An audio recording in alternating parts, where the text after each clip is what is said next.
Welcome, everyone. Glad to have you with us this morning for our Sunday worship service. It's nice to see all your faces.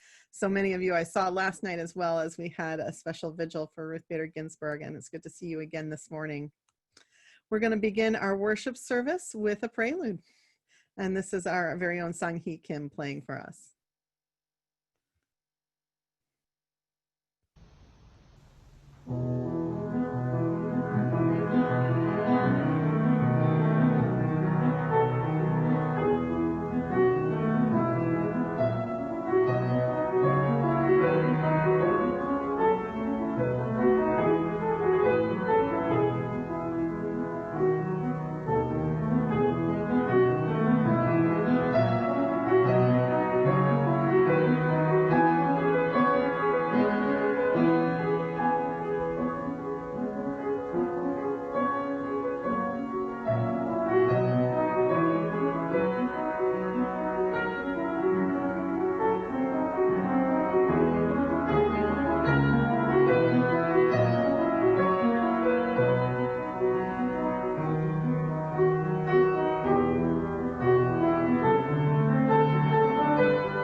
Good morning and welcome to First Parish Church of Stow and Acton, FPC to our members and friends, a welcoming spiritual community.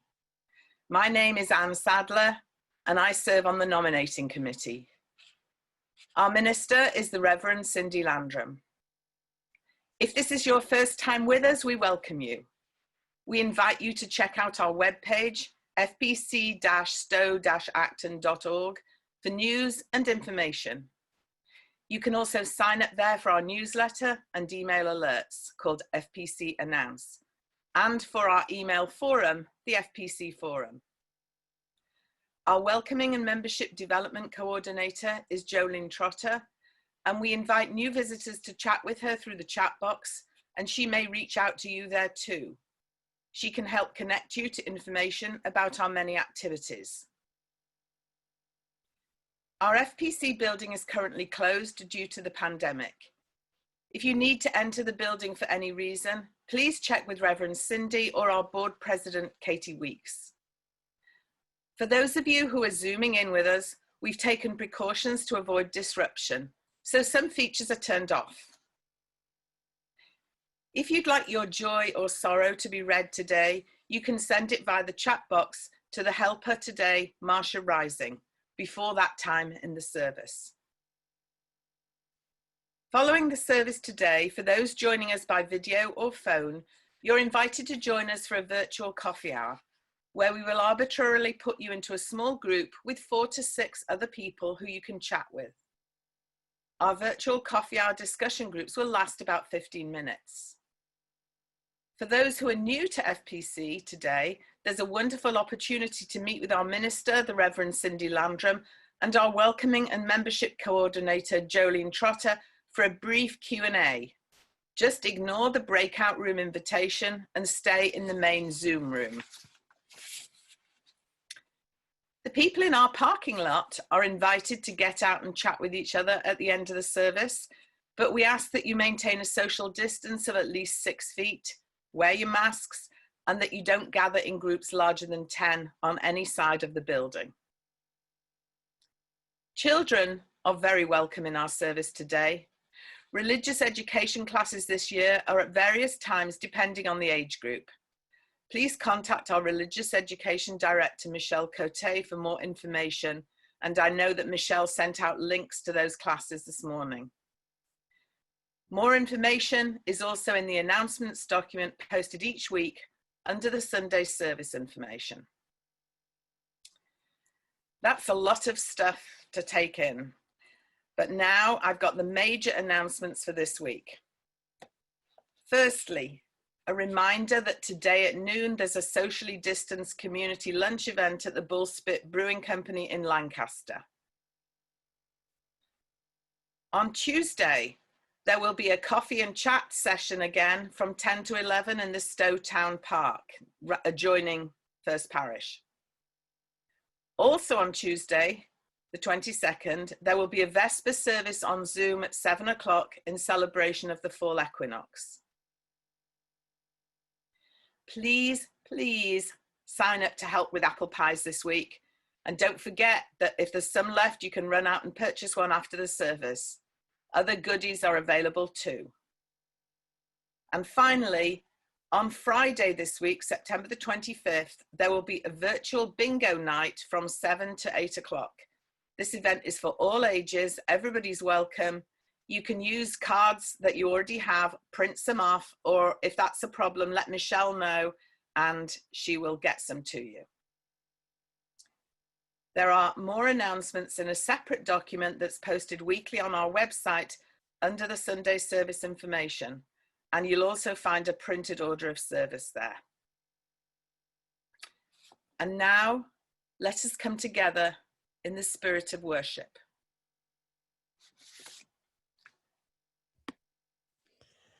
Thank you, Anne. Our opening words today are titled On Claiming the Time for Renewal by Gretchen Haley.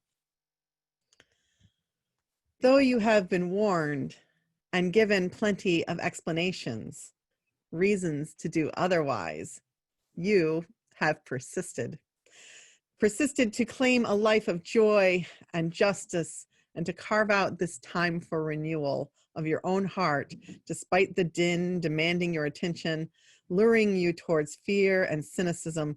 You persist with gratitude for this day, this life that has been given this chance to begin again, despite all the forces of fragmentation, the disappointing ways we fail each other, fail ourselves. We must refuse to let our grief undo us or to let our dreams get lost along the way. In spite of all the evidence, we keep showing up at the edge of our own longing. And then we keep going, remembering this duty we have to life in a greater sense, this duty we have to each other, our children and their children, this hope that is also a choice we make, this promise we fight for, to persist in kindness, persevere in compassion, and prevail in a life that is bound entirely to love.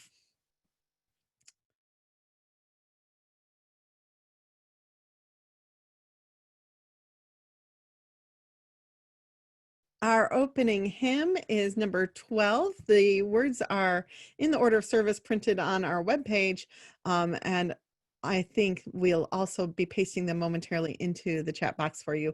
Please join in singing with Mike on mute.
A couple of weeks ago, I invited anyone who was interested in doing so to submit a video of yourself or your family sharing our covenant. I got 2 videos so far. One we shared last week, one we're shared this week. I'm hoping somebody else will send me one for next week. So today, our covenant is going to be shared by the Wickham and Marble family, and then that will be followed by our sung affirmation. Please join again with your microphones on mute. Love is the spirit of this church, and service its law. This is our great covenant, to dwell together in peace, to seek the truth in love, and to help one another.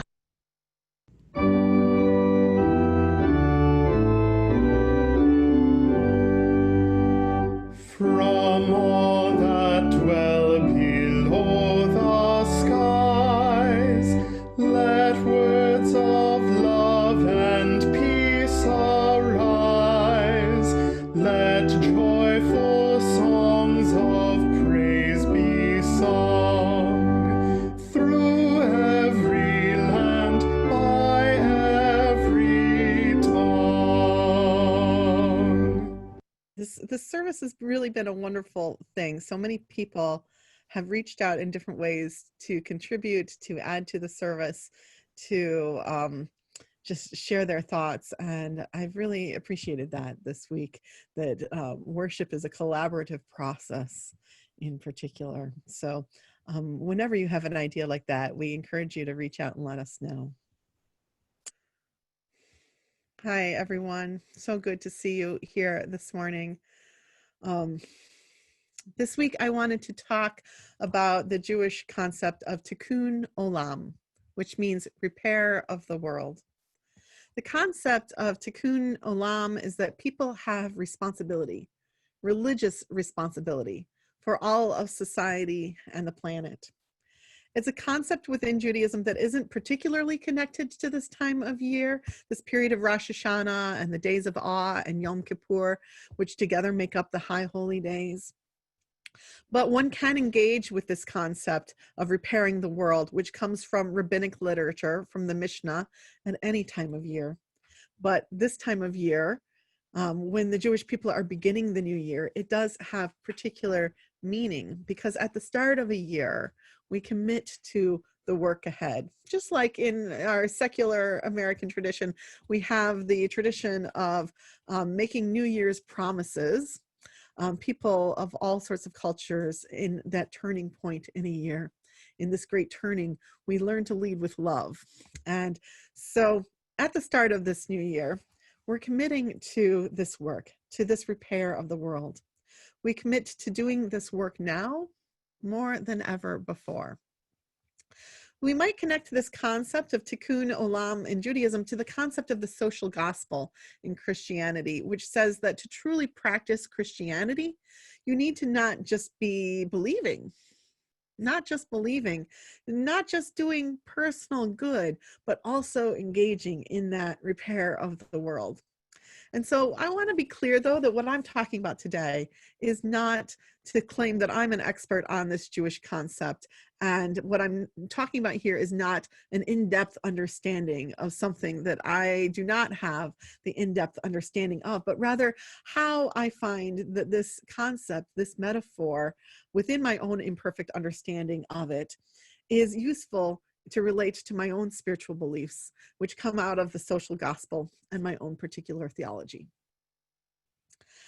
Last night I shared briefly in our gathering that I had a colleague who posted on Facebook that he had gotten an anonymous letter left at his congregation that was complaining about their Black Lives Matter banner. And that letter asked, and this is the quote from the letter which he posted, "Why can't you separate political opinions from the paths of spiritual growth?" And here's the Reverend Martin Wolf's response, publicly posted. Since the letter was anonymous, he couldn't write back directly, so he posted a public response saying, "I encourage you to visit our website," and he gives the URL, "as well as the website for the denomination," and he gives that URL. "You will discover that spiritual growth can come in many forms, some of which may be unexpected. The cornerstone of this faith tradition is the invitation into a relationship that not only affirms the search for truth, but also promotes justice. Should you watch our videos and read our newsletter, you will see how interrelated these are. I loved this response from Marty. He clearly articulates that there is a clear connection in our faith, as in so many faiths, between the work of justice and the work of the Spirit. Now, for example, in Buddhism, the entire religion comes from Siddhartha Gautama's learning of the suffering of death and hunger and disease and poverty, and his search to find a path to alleviate that suffering. In Islam, one of the 5 pillars of the faith is giving of alms.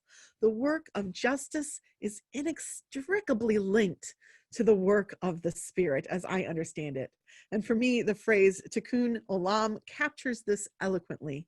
It's a religious mandate: repair the world. And it transcends the Jewish faith and all faiths to be a mandate for us all, I think. I felt it was particularly good to be wrestling with this concept as I heard the news of the death of Supreme Court Justice Ruth Bader Ginsburg. The notorious RBG was our first Jewish female Supreme Court justice and our second woman overall after Sandra Day O'Connor. And she was a champion for women's rights throughout her career, which is something that as a feminist, as someone who has spent a great deal of time studying feminism, I particularly appreciated about her. So I want to talk about just that one angle as just one slice of her work. She was someone who experienced a lot of sexism in her life. The story we heard talked about how she experienced religious prejudice as well, but I want to talk about some of the things she experienced, some of her experience of sexism. She was sexually harassed when she was a student at Cornell. She was demoted by the Social Security Administration when she was for being pregnant. She was told by the dean at Harvard Law, who invited all the female students over and asked them, why are you taking this spot from a man? She was rejected for a clerkship in the Supreme Court for being female. And she learned that she made less than her male peers at Rutgers.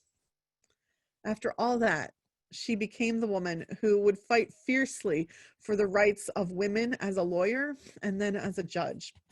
She argued 6 gender discrimination cases before the Supreme Court, and we have her to thank for the fact that the Equal Protection Clause of the 14th Amendment covers women. And of course, this only represents one part of her advocacy work and the impact that she's had on the repair of the world. While we are, of course, sad at her death, it's so important and good for us to lift up this example of a righteous woman who engaged in the true meaning of repairing the world, who worked her whole life, right up until her death, to make this country and thus this world a better place, to right the wrongs, to bring justice as a justice, and embody that word, justice. I mean, I think when I think justice, I think of her. I mean, I think of someone holding the scales, but I actually think of her holding scales because she is so iconic in our cultural imagination. As we turn the page to a new year, my belief is that the work for us as a community is to deepen spiritually. I think Ellen's rabbi, where she visited, put it well when he talked about the work ahead for us this year. And similarly, I think that these are liminal times. I've been reading a book about how to lead when you don't know where you're going, and I've been quoting it often, that these are liminal times. These are times when we don't know exactly how long we'll be in this pandemic situation and when this will end.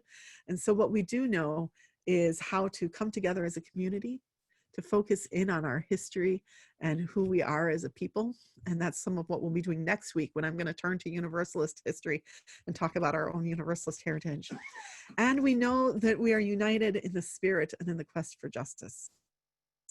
I've shared before about my model of spirituality, but I want to go over it again. My model of spirituality is about a series of right relationships. This is what spirituality means for me. It's a model of understanding spirituality that I got from my former mentor, Drew Kennedy. And that that holds me in wholeness and in a connection to the larger universe. So spirituality for me means a series of right relationships, and it begins with being in harmony with oneself. As Emerson said, to thine own self be true, every heart vibrates to that iron string.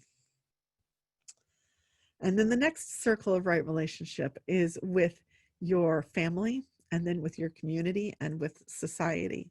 And that's where we follow the religious mandate of treating others as they, not as we would want to be treated, but as they want to be treated. That's the platinum rule. And then the next circle of right relationship that is this, that forms the core of spirituality for me, is the relationship to the earth and to all its creatures. So this is connects to our seventh principle, which tells us about the interdependent web of all of life and asks us to be stewards and to be in harmony with the earth itself. And then lastly, the largest circle of spirituality is being in right relationship with that which you hold most sacred. Some people name it God. Some people might say that for them, the largest circle is the high principles of truth and love. Some people might say, for me, the largest circle is understanding my place in the cosmos. However you term that largest circle of relationship for you, what we're called in the work of spiritual deepening is to be an accountable covenantal relationship, to be in right relationship, to be in balance. So as I think over my ministry and our ministry together, and I'm excited to be starting my 20th year of ministry this year, and I realize that relationship forms the basis of my theology, my ministry, and my spirituality. And I think for us, it forms the basis, relationship, the basis of who we are as a congregation. And because relationship is at the core of things, this right relationship, the work is always about repair the world. Because when you're dealing with relationship, when we're dealing with circles of care and connection, we are always going to be falling short. We are always going to be breaking things, breaking relationship over and over again. We are always doing harm to those around us. We do harm to those we love. We do harm to our networks of community. In the church community, we know that there are always ways we will fall short, where people will get frustrated or misunderstood, or feel not heard and connected with. And in the terms of the larger society, I know that I, as a white person, I am guilty of who knows how many times where I've unwittingly or unthinkingly done or said something racist. As a cisgender person, I know I make mistakes all the time, hurtful ones. I say things often like boys and girls or men and women when I'm addressing a group of people, and forgetting that this does not encompass all people. I'm prone in particular to calling a group of people you guys, which some people find objectionable. And I'm also ableist in my language in many little ways that I'm trying to rid myself of. And I don't even want to repeat those because some of them are bad. They're like remnants of old language that I still have in my common parlance that I am working hard on trying to fix. I'm giving you little examples, and these are little examples. People say, this is metaphor, or this is not a big deal. And that's maybe true. I'm giving you the little examples though, because they're the easiest ones to share. And examples of how all the time in little tiny microaggression ways we are doing harm for which we need to work on repair. And that's just, on a microcosm level. Now on the macrocosm level, there's the harm that we're doing to this earth, right? That we as a people are doing, as a human race, are doing to this planet that we live on. And at no time, perhaps, is it more palpable and real to us than as we see the fires that have ravaged the West Coast and the smoke that has swept across this country. The world is calling out with pain. And my friend Sean Dennison has a congregation in Oregon with 8 families at the last count I heard who had their homes destroyed in that congregation. My friends in Seattle have been locked indoors for weeks because their air isn't breathable. And for the first time, it's gotten to the level where it's just really, really bad instead of like, don't ever go outside. All the way on the opposite side of the country here, our sky is hazy at sunset. You can smell smoke in the air when you know nothing around you is burning. And those with asthma and lung difficulties are coughing a little bit more. I know that I've been coughing just a little bit more as the smoke from the other coast reaches all the way into our very lungs here. How can we look at such a world and say that we aren't all connected? As the Lakota say, we are all my relatives, we're all connected. How can we deny that we need to do the work of Tikkun Olam and repair the world? How can we deny that we need to work for climate justice as our own 7th principle demands based on the interconnected web of which we are all a part? And so at this turning of the year, I invite us to be a community that deepens spiritually, and to take with that deepening the understanding that is shared in so many cultures, that the work of the Spirit is the work of justice, that spiritual growth work is justice work, and that justice work is spiritual growth work. I invite us to take into the understanding deep in our hearts and bones that we are a justice-seeking people, and we are singing for our lives. And as a justice-seeking people, we seek a renewal of a covenant that is broken with each other, with society, with this earth, and with God or your cosmos, or that which you hold most sacred. And the only wholeness of the Spirit is a wholeness which encompasses all of creation. And so that's the work this year. It's no small thing, right? No problem. But the good news is we don't have to finish it now. We just have to engage in it now. We have to be united and together as we engage. It will be the work of a lifetime. It will be the work of generations.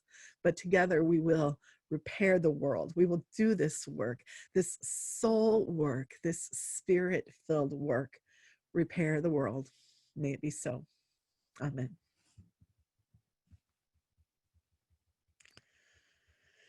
So I've asked Mike to share a song, and you know, one of the beauties of the whole singing on Zoom when we can't hear each other is nobody hears your mistakes, right? So sing out loud as you want. And also the other thing is I can't tell how many of you are singing along because I can only see like one screen of people at a time. So if you want to just listen to Mike sing, that is always okay.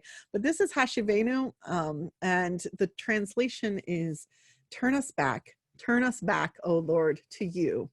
And we shall be turned, renew our days as before. Mike, take it away. Hashivenu, Adonai elecha, v'nashuva,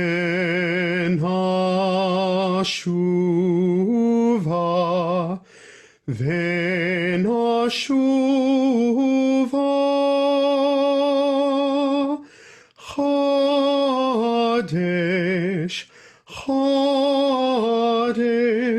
Yameinu kekedem. Hashivenu,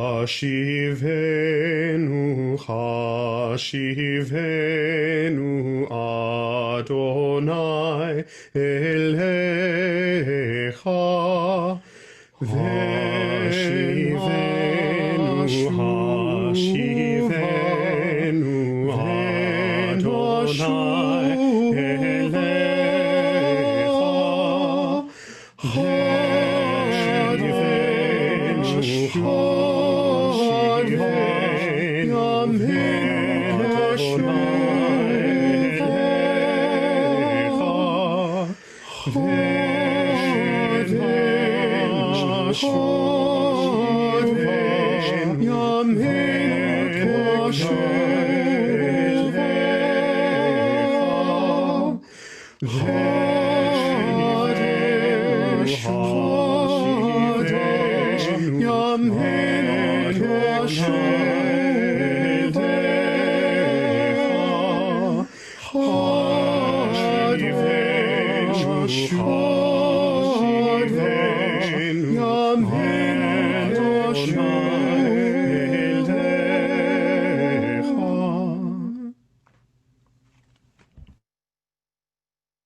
Thank you, Mike. That was beautiful.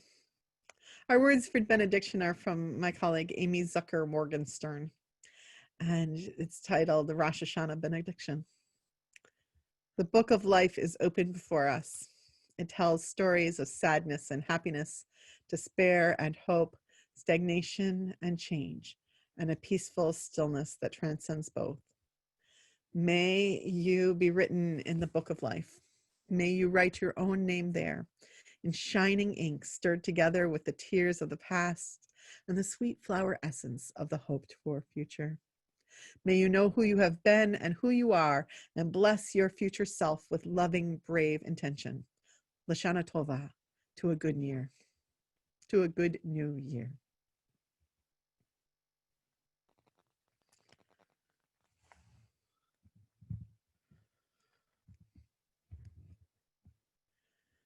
Yes, please join in our sung benediction.